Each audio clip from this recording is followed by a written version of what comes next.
श्री कृष्ण कहते हैं कि हे पार्थ, हंसकर टालने वाले पहले रोकर समझ चुके होते हैं। यदि गलत को गलत कहने की क्षमता नहीं है तो आपकी प्रतिभा व्यर्थ है। संसार में कोई भी सर्वगुण संपन्न नहीं होता, इसीलिए कुछ कमियों को नजरअंदाज करके रिश्ते बनाए रखिए। कभी कभी हम गलत नहीं होते, पर हमारे पास वो शब्द नहीं होते जो हमें सही साबित कर सके। मनुष्य के लिए बुरी संगत उस कोयले के समान है जो गर्म हो तो हाथ जला देता है और ठंडा हो तो हाथ काले कर देता है। श्री कृष्ण कहते हैं कि जिंदगी के फैसले अपनी परिस्थितियों को देखकर ले। दुनिया को देखकर जो फैसले लेते हैं वो दुखी ही रहते हैं।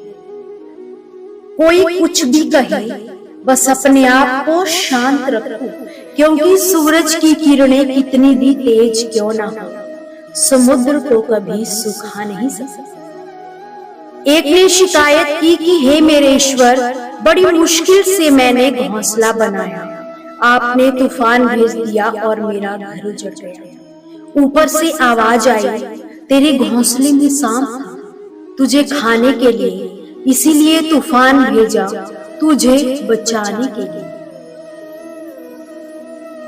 कई बार हमें पता भी नहीं होता कि हमारे परमात्मा हमें किस तरह किन परेशानियों से बचाते हैं। अगर तुम्हें लगता है कि परमात्मा तुम्हें कष्ट के पास ले आए हैं तो भरोसा रखो, वो तुम्हें कष्ट के पार भी ले जाएंगे। मन की पीड़ा का कोई अंत नहीं, इसलिए दूसरों को कोसने से कोई लाभ नहीं है।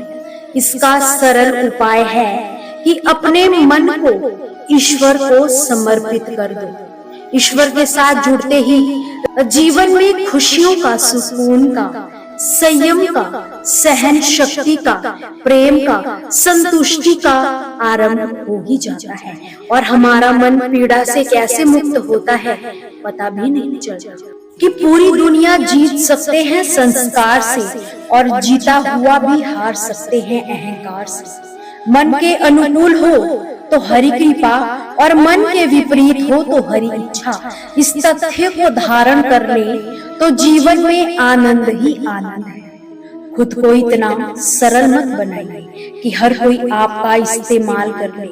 याद रखें कि जिन तारों में करंट नहीं होता उन पर लोग कपड़े सुखा दिया करते हैं। दोस्तों, आपसे फिर मुलाकात होगी श्री कृष्ण के अनमोल विचारों के साथ। हमसे जुड़े रहने के लिए हमारे चैनल को सब्सक्राइब जरूर करें।